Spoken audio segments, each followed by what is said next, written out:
사랑합니다.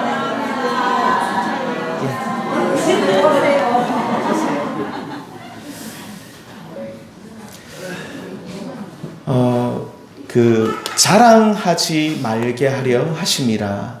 자랑하지 말게 하려 하심이라. 성경에서는 이 말씀이, 이 구절이 굉장히 많이 기록되어 있습니다. 하나님께서 죄 많은 우리 인생을 구원하실 때에 우리의 행위가 아니라 그리스도를 믿음으로 구원해 주신 것도 사실은 자랑하지 말게 하려 하시기 위해서인 것이죠. 그래서 에베소서 2장 9절에 행위에서 난 것이 아니니 이는 누구든지 뭐 한다고요? 자랑하지 못하게 함이라. 고린도서 1장 29절에도 이는 아무 육체도 하나님 앞에서 자랑하지 못하게 하려 하심이라. 자, 그래서 구원 얻은 것은 하나님의 자녀들의 가장 큰 은혜이면서도, 그리고 구원 얻은 하나님 자녀의 가장 큰 특징이 뭐냐면, 구원받은 백성에게 당신이 자랑할 것이 무엇이냐라고 물어보면 별로 자랑할 것이 없다 그럽니다.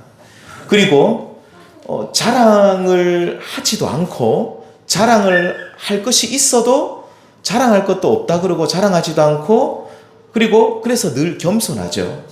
하지만 인간의 악한 본성은 항상 우리 속에 뭔가 좀 괜찮은 것이 있고 자랑할 만한 것이 있으면 내세우려고, 내가 좀 높아지려고 하는 교만함이 있기 때문에 우리 그리스도인들은 늘 싸워야 됩니다. 뭐가 싸워야 됩니까? 이 교만함, 자랑하려는 마음.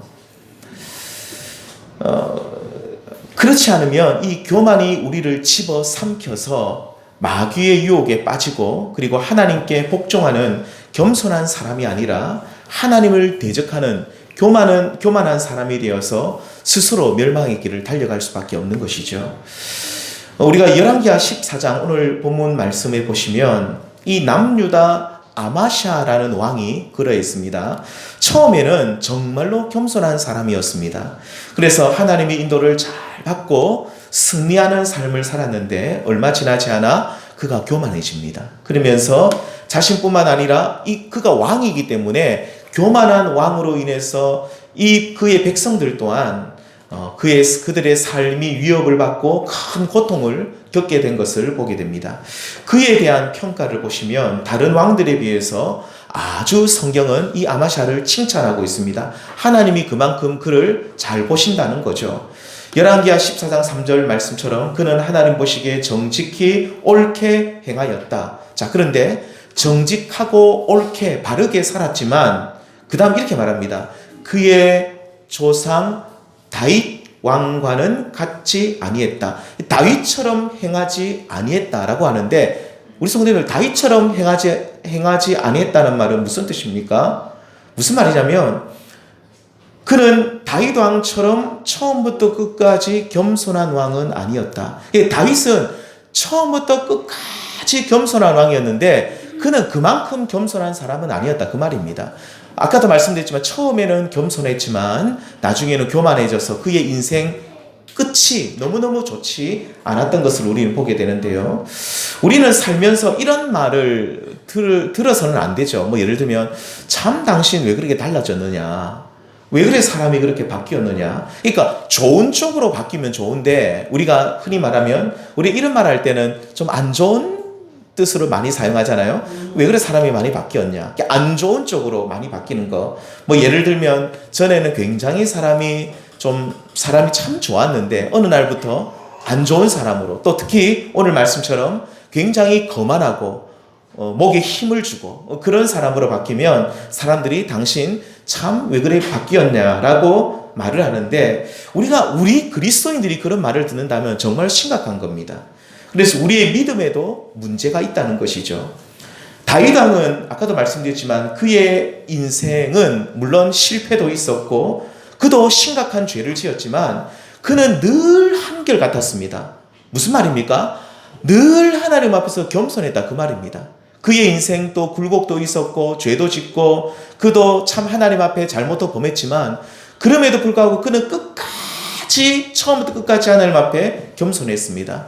자리가 사람을 만든다는 말 많이 들으시죠? 그래서 어떤 사람이 참 괜찮은 사람인데 이 사람이 좀 높은 지위에 오르니까 목에 어깨에 힘을 주고 목에다가 힘을 잔뜩 주고 사람이 좀 이상해졌다.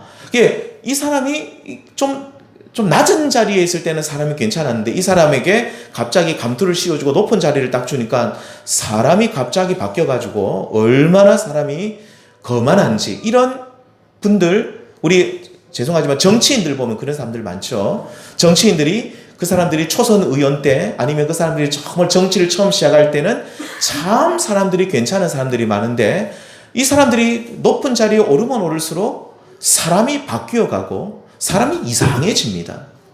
그런데 이 다윗 왕은요, 그가 목동으로 있을 때나 이세의 아들 중에 막내 아들로 그 어린 아들로 있을 때나 아니면 그가 나중에 승승장구해가지고 위대한 장군처럼 해서 막 사람들에게 환호를 받을 때나 아니면 그가 왕이 되었을 때나 왕의 자리에서 쫓겨났을 때나 그는 언제 어디에 있었던지 그의 가장 큰 특징은 뭐냐면 늘 겸손했다는 겁니다. 항상 겸손했습니다. 이 다윗 왕의 위대함은 그가 죄를 안 지어서 그가 인생에 흠결이 없어서 그런 것이 아니라 늘 하나님 앞에 똑같은 마음, 어떤 마음이요? 겸손한 마음으로 살았다. 그것이 다윗 왕의 위대함인 것이죠. 하나님께서는 오늘 우리에게 이러한 겸손함을 찾으십니다. 자, 그런데 이 아마샤는요, 왕으로 처음 세움받았을 때는 앞에서 말씀드렸지만 굉장히 겸손했습니다. 이러한 그가 나쁜 쪽으로, 그러니까 쉽게 말하면 거만한 사람으로, 교만한 사람으로 변하게 된 계기가 있었는데 그것은 뭡니까? 에돔과의 전투에서 승리했을 때였습니다. 사람이 좀 실패하면 거만해질 가능성이 별로 없는데 이 성공을 하면 사람이 굉장히 거만해집니다. 이 에돔하고 전투를 하는데 본문 14장, 11개 14장 말씀에 보시면 소금 골짜기에서 에돔 사람 10,000명을 죽이고 승리했다. 이 같은 사건을 기록하고 있는 이 역대하 25장 말씀을 보시면 이 전쟁에 대해서 좀 더 자세하게 설명합니다. 그는 이 에돔과의 전투에서 이기기 위해서 철저하게 준비합니다. 물론 이 전투는 에돔과 싸우라고 하나님이 말씀하신 전투였습니다. 그래서 그는 정말로 하나님만 의지하고 정말 그러면서 참 이 전투를 처음부터 끝까지 하나님만 바라보면서 준비를 하는데 이 군사를 유다 백성들로 자신의 군사를 몇 명을 30만 명을 세웁니다. 자, 근데 이 아마샤가 생각할 때 이것으로 에돔을 이길 수 없다. 그래서 그가 북쪽 이스라엘 사람들을 용병으로 10만 명을 돈을 주고 사옵니다. 성경에 보면 은 100달란트, 엄청난 돈입니다. 어마어마한 돈을 거금을 들여가지고 북쪽 이스라엘 용사들, 아주 그 용맹한 군인들을 10만 명을 돈을 주고 사오는데, 자, 그러면 내가 이제 이제 또 이제 하나님께서 이 10만 명 하니까 총 40만 명이잖아요. 그러니까 내가 이렇게 준비했으니까 이제 그가 반드시 승리할 것이라고 그는 생각을 하고 있었습니다. 자, 그런데 하나님이 뭐라고 말씀하십니까? 하나님께서 뭐라고 말씀하냐면 네가 은 100달란트 주고 고용한 북쪽 이스라엘 용병 10만 명 돌려보내라는 거예요. 어디로요? 다시 북쪽 이스라엘로 돌려보내라. 그러면 네가 이 10만 명을 돌려보내면 네가 남은 그 군사로 얼마든지 내가 너희들이 에돔과의 전투에서 싸워서 승리하도록 내가 너를 도와줄 테니 10만 명 돌려보내라. 돌려보냈습니까? 안 돌려보냈습니까? 아마샤는 돌려보냅니다. 아까 말했죠. 처음에는 굉장히 겸손하고 좋은 왕이었습니다. 그가 하나님께서 처음에는 이 에돔과의 전투할 때는 이 영적으로 굉장히 참 깨어있는 아마샤였습니다. 하나님이 그렇게 하라니까 처음에는 머뭇거리고 이 돈을 100달란트, 은 100달란트를 주고 10만 명이나 사왔는데 이 사람들을 돌려보내려고 하니까 너무너무 아까운 거예요. 왜 아까워요? 돈도 아깝고 그리고 사람들이 적으면 적을수록 지금은 무기로 싸우죠. 그때는 그냥 사람 숫자로 싸울 때 시대니까 고대 전투는 사람이 많으면 많을수록 우리가 이기는데 너무 아까운 겁니다. 그래도 이 아마샤는 하나님이 보내라고 하니 어떻게 합니까? 처음에는 머뭇거렸지만 그는 다 돌려보냅니다. 다 돌려보내고 사람이 부족해도 하나님의 손이 우리를 도우시면 넉넉히 우리가 이기고도 남을 것이다 라는 분명한 믿음을 가집니다. 이렇게 하나님 말씀대로 북이스라엘 백성들을 돌려보내고 소금골짜기라는 염곡이라는 곳에서 전투했는데 큰 승리를 거두게 됩니다. 이렇게 하나님께서 이기게 하셨습니다. 자, 그렇다면 이 전투에서 하나님이 이기게 하셨으면 이 아마샤가 어떻게 됩니까? 하나님께 감사드리고 하나님께 영광을 돌리면 되는데, 이때부터 아마샤가 이 에돔과의 전투에서 이기고 난 뒤에 마귀의 유혹을 받아서 점점 교만해지기 시작합니다. 사람이 하여튼 잘 되면 이게 사람이 문제가 생기는데 아마샤도 그랬습니다. 에돔과의 전투에서 이기고 나니까 사람이 거만해지면서 어떤 일을 벌이느냐, 우리 이 말씀 같이 읽겠습니다. 시작. 아마샤가 에돔 사람들을 죽이고 돌아올 때에 세일 자손의 신들을 가져와서 자기의 신으로 세우고 그것들 앞에 경배하며 분향한지라. 아마샤는 자신들과의 전쟁에서 패배했던 에돔의 신들, 그러니까 세일 자손의 신들이나 세일 자손이 에돔 사람입니다. 같은 사람입니다. 아무튼 이 에돔 사람의 신들, 우상들을 가지고 옵니다. 가지고 와서 자신의 이 유다에 가지고 와서 그것을 자기의 신으로 세우고 그것들 앞에 경배했다. 우리 성도님들, 왜 아마샤는 패배한 나라죠? 보통 패배한 나라의 그 우상들을 가져오지 않거든요. 근데 이 아마샤는 분명히 에돔이 패배했는데 패배한 나라의 우상들을 가져와서 그가 숭배했던 이유가 무엇이냐? 아마샤는요, 이 전리품처럼 이 우상들을 가져와서 아마샤 자신의 치적을, 공적을 사람들 앞에 내세우기 위해서 이 우상들을 가져온 것이었습니다. 사람들이 아마샤가 가져온 에돔 신들을 보고 그 앞에 숭배하면서 지난번 에돔과의 전투에서 승리한 것은 아마샤의 지혜와 용맹함 때문이라고 하면서 그를 높이게 하기 위해서, 자신을 좀 더 사람들이 자신을 막 이렇게 높여주게 하기 위해서 이 우상들을 가지고 와서 사람들로 하여금, 백성들로 하여금 그 에돔의 신들 앞에 경배하라, 숭배하라고 했던 것이죠. 그는 이러한 칭송을 오랫동안 받고 싶어서 에돔의 우상들을 가져오게 되었고, 백성들이 그 우상 앞에 절하면서 아마샤를 높이고 그를 칭송하는 일들이 실제로 일어나게 되었습니다. 자, 이렇게 교만해진 아마샤는요, 에돔과의 승리는 오로지 자신이 잘했기 때문이라고 자랑하면서 그러면서 이제 이 아마샤가 사람이 얼마나 거만해지냐면, 가만히 있는 북쪽 이스라엘 요아스 왕에게 신하를 보내서 하는 말이, 우리가 한번 붙어보자는 겁니다.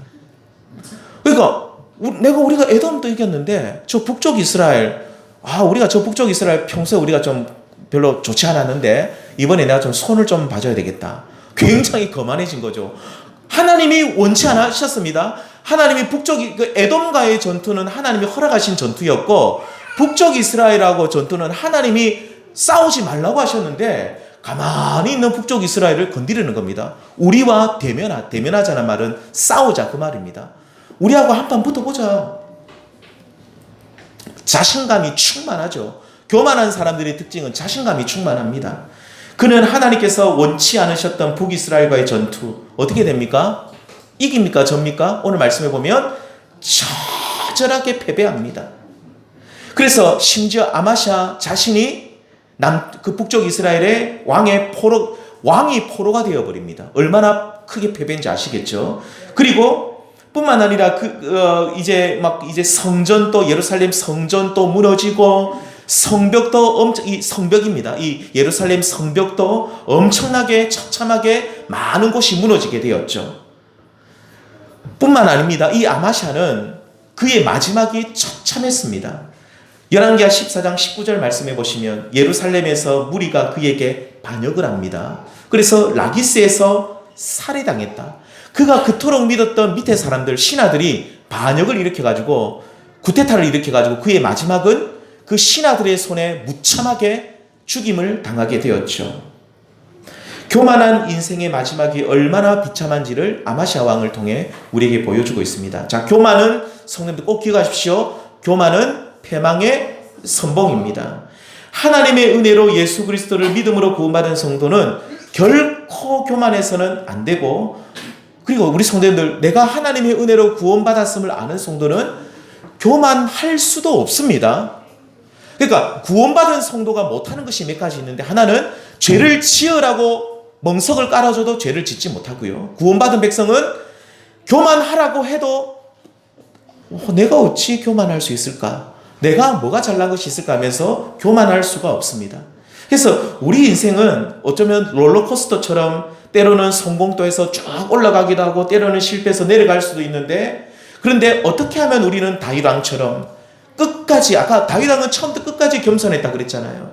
이 아마시아는 처음에는 겸손했는데 나중에는 교만했는데, 대부분의 왕들이 다 그랬는데 오직 다윗왕 한 사람만 처음부터 끝까지 겸손했는데, 어떻게 우리가 겸손할 수 있을까? 그래서 겸손한 사람이 되면 하나님의 사랑을 받습니다. 겸손한 사람이 되면 하나님의 축복을 받습니다. 축복의 대로가 우리 앞에 펼쳐지는데 어떻게 우리가 겸손한 인생을 살 수 있을까? 만일 우리가 그러면 우리가 겸손해지려면 이렇게 저렇게 뭘 행해라 라고 하면, 우리가 그것을 행한 주체가 우리 자신이 되기 때문에, 내가 이것을 행해서 겸손해졌기 때문에 사실은 또 우리가 어떻게 보면 또 자랑할 수밖에 없는 겁니다. 아니면 우리가 실패해서 겸손해진다고 한다면 일부러 또 실패하라. 제가 우리 성도들 보고 우리 성도들 겸손해야 됩니다. 그래서 인생에 실패하십시오 라고 하면 이어서 실패하실 분이 누가 있겠습니까? 그리고 사실 실패해서 겸손해지는 것은 잠시죠. 성공하면 또 어떻게 될까요? 교만해집니다. 그러니까 내가 실패해서 겸손해지는 사람은 또 성공하면 내 마음이 우쭐해질 수밖에 없는 것이죠. 내가 무엇을 행해서 겸손해지면 그 행한 것이 나의 자랑이 되기 때문에 또 교만해질 수밖에 없는 것이고요. 우리의 삶은 그렇습니다. 우리가 아무리 무엇을 해도 또 실패를 해도 우리의 겸손은 잠시뿐인 것이죠. 얼마 가지 못합니다. 자, 그렇다면 우리는 어떻게 하면 하나님 앞에 늘 겸손할 수 있을까? 주님 앞에 가는 그날까지 겸손할 수 있을까? 우리 프랑스 그 문단의 거성 빅토르 위고가 지은 1862년에 지은 레 미제라블이라는 소설이 있습니다. 이 레 미제라블이라는 이 소설에 그 별명이 있는데 벽돌입니다. 벽돌 옆에 나타나요. 왜 벽돌인지 압니까? 책이 너무 두꺼워서. 책이 너무 두꺼워서. 우리나라는 이 장발장이라는 이름으로 그냥 그 만화로도 만들고 하는데, 이런 얇은 문고용으로 반권, 내용이 굉장히 짧습니다. 장발장. 이 레 미제라블은 6권짜리 책입니다. 우리나라 왕가는 6권입니다. 굉장히 깁니다. 저도 한번 읽어본 적은 있습니다. 한 권 읽고 나니까 이야기가 얼마 안 갔어요. 이 감옥에서 이제 막 감옥에 있던 일들 나오고, 그 다음에 6권이 하여튼 되게 깁니다. 그런데 이 대충 내용은 이렇습니다. 이 장발장이라는 가난한 젊은이가 굶주리고 있는 조카들을 위해 가서, 아시죠? 이거 다 보시잖아요. 조카를 빵을 훔쳐다가 감옥에 가게 되었는데 나중에 가석방이 됩니다. 완전히 나온 게 아니라 가석방이 돼가지고, 그래 이 성당에 들어가가지고 성당에 있는 이제 그 은촛대를 이렇게 훔치게 되는데 신부가 용서를 해줍니다. 용서해줍니다. 알고 있었는데 용서를 해줍니다. 뭐 이것을 종잣돈으로 해서 저기 어느 다른 지역에 가가지고 또 아무튼 사업을 해서 굉장히 부자가 되고, 그리고 뭐 또 그곳에서 그 도시의 시장까지 됩니다. 자, 그런데 이 장발장을 늘 쫓아다니는 그 형사가 자베르라는 형사가 있습니다. 이 자베르라는 형사는 어떤 생각을 가지고 있는 사람이냐면, 한 번 범죄자는 영원한 범죄자고 한 번 범죄자는 또 죄를 지을 수밖에 없다면서, 이 장발장이라는 이 사람을 가석방으로 감옥에서 나온 뒤에 어디를 가든지 이 장발장을 계속 쫓아다니고 뒤에서 추궁하고 이 사람을 쫓아다니는 사람이 있었는데, 이 자베르라는 형사죠. 그런데 이 장발장이 가석방에서 나온 뒤에 장발장의 모습은요, 나중에 도시를 몇 군데 옮겨 다니는데, 아무튼 어디를 가든지 이 사람이요, 그 인격이 굉장히 겸손하고 그리고 성실하고, 그리고 사람이 너무너무 좋은 사람으로 어느 도시에든지 살았습니다. 그가 그렇게 할 수 있었던 원동력이 무엇이라 생각합니까? 그것은 바로 그는 자신이 전에 빵을 훔쳤고 성당에서 은촛대를 훔친 죄인이라는 사실을 한순간도 잊어본 적이 없습니다. 내가 죄인이라는 거예요. 그는 다른 도시에서 가서도 아무리 돈을 많이 벌었고, 돈을 엄청 많이 벌었거든요. 돈을 많이 벌고 부자가 되었어도 사람들 앞에 우쭐거리지 않고 가난한 사람들을 도와주고, 그리고 힘든 이웃을 돌아보는 겸손한 사람이 된 것은 자기는 한순간도 자기가 죄인이라는 사실을 잊어버린 적이 없어요. 그런데 그가 죄인이라는 사실을 잊어버릴 쯤 되면 누가 찾아옵니까? 자베르가 찾아오는 거예요. 자베르가 찾아와가지고 네가 어떤 인간이지 않느냐. 이 자베르가 계속 장발장을 향해 정죄를 합니다. 네가 어떤 놈인지 아느냐. 장발장이 우쭐할 것 같은데 우쭐할 만하면 자베르가 찾아오고, 그러면서 이 장발장은 머릿속에 항상 자기가 전에 어떤 짓을 저질렀는지를 생각을 하고, 자기가 항상 죄인이라는 사실을 잊지 않았기 때문에 이로 인해서 이것이 자신의 삶의 원동력이 되어서 겸손한 삶을 살았던 것을 우리는 보게 되는데요. 성도님들, 겸손하면요 누구에게나 사람들에게 칭찬받습니다. 그런데 거만하면요 막 자기 자랑하고 내세우고 잘난 척하면 사람들이 와 대단하네 하면서 좋아합니까? 안 좋아합니까? 안 좋아합니다. 적이 또 많아져요. 막 잘난 척하는 사람들 보면 아이고 대단하네 하면서도 뒤에 가면 뒤에서 저거 지가 뭐 그리 잘났다고 이럽니다. 아시죠? 그러면서 나중에 보면 사람들이 별로 안 좋아해요. 내가 인정받으려고 아무리 내가 얘기해도 사람들이 와 대단하네 하면서도 뒤에 가면 별로 모든 사람들이 다 안 좋아합니다. 그런데 겸손한 사람은 반대죠. 어디에 가도 이 사람은 환대를 받고 칭찬을 받고 존경을 받는데, 장발장이 그러한 겸손한 사람이었습니다. 성도님들, 오늘 우리들이 이 아마샤처럼 교만하여 패망하는 인생이 아니라 다윗 왕처럼 끝까지 겸손한 하나님의 사람, 축복된 인생이 되려면 우리가요 하나님 앞에서 얼마나 큰 죄인인지를 항상 우리들이 늘 기억하고 있어야 한다는 사실을 우리 성도님들 생각하시기 바랍니다. 물론 우리들은 예수 그리스도께서 날 위해 흘리신 십자가의 보혈로 죄 용서함을 받았습니다. 용서는 받았기 때문에 우리는 어떤 죄인입니까? 앞에 수식어가 붙습니다. 용서받은 죄인입니다. 용서받은 죄인.